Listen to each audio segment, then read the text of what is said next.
Ante. Tahimik ngunit mabigat ang himpapawid sa kaharian ng Lereo. Nakatitig ang mga sangre sa itim na brilyante, isang makapangyarihang hiyas na tila may sariling kalooban. Pinagmasdan nila ito, tinitigan at paulit-ulit na pinag-isipan kung paano nga ba ito masisira. Ngunit sa kabila ng kanilang kapangyarihan, nananatili itong buo. Dahil kahit pagsama-samahin pa ang lakas ng apat na brilyante, hindi man lang ito nagkaroon ng kahit munting bitak. Parang hindi ito kayang wasakin ng kahit anong puwersa. At doon nagsimulang pumasok ang takot. Dahil kung hindi nila ito kayang sirain, sino ang makakapigil sa kapangyarihang taglay nito? Habang abala sa pagbabantay ang mga kawal ng Lereo, isang hindi inaasahang trahedya ang biglang bumalot sa kanila. Mula sa itaas, isang mabilis at malupit na pag-atake. Walang babala, walang awa. Isa-isang bumagsak ang mga bantay hanggang sa tuluyang mawalan ng buhay. Sa isang iglap, nabasag ang katahimikan ng Lereo. Agad kumalat ang balita sa mga sangre, narito na si Gargan sa Encantadia. Ang itim na bathala, ang tunay na nagmamay-ari ng kapangyarihan ng itim na brilyante. At dahil dito, lalong tumindi ang kanilang pag-aalala. Alam nilang hindi ito titigil hanggat hindi nito nababawi ang kanyang kapangyarihan. Kaya naman, agad silang naghanda, inihanda ang kanilang sarili para sa nalalapit na pagsalakay. Isang digmaan na maaaring magtakda ng kapalaran ng kanilang mundo. Ngunit habang abala ang lahat sa paghahanda, sa kabilang panig, tahimik na kumikilos ang kalaban. Si Hagorn, gamit ang kanyang tusong kakayahan, nagpalit siya ng anyo, ginaya ang katauhan ni Mitena. Isang perpektong panlilinlang, isang paraan para makapasok sa Lereo nang hindi napapansin.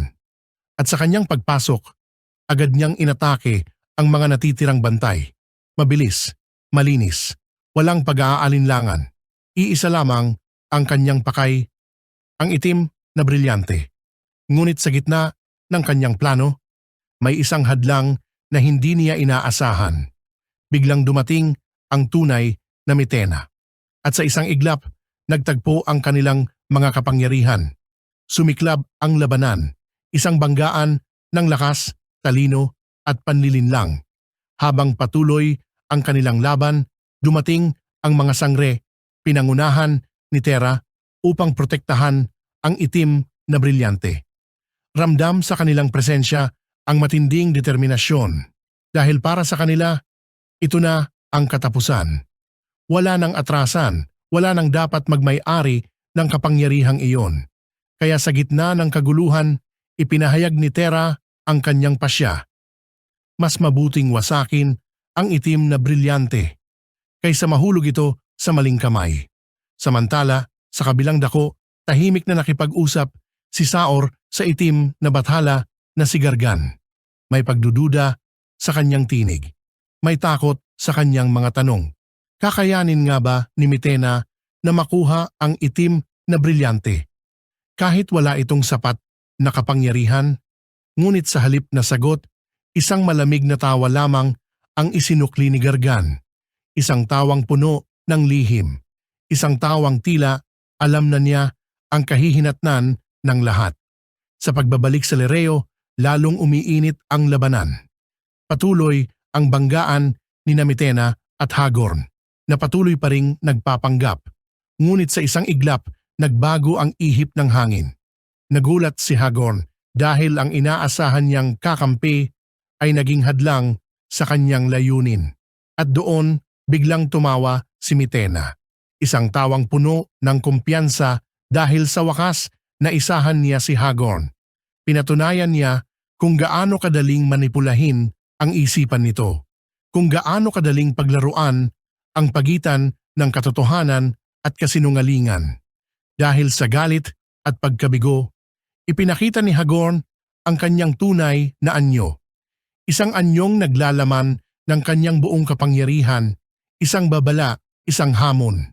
At sa nag-aalab na tensyon ng kanilang paghaharap, Iisa lamang ang malinaw, hindi matatapos ang laban na ito nang walang matatalo.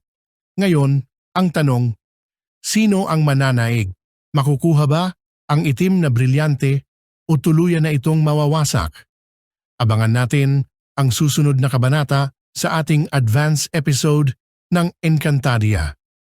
Ibahagi ang inyong saloobin sa comment section. At kung bago ka pa lang sa ating YouTube channel, huwag kalimutang pindutin ang subscribe button at notification bell para manatili kang updated sa bawat kwento. Maraming salamat!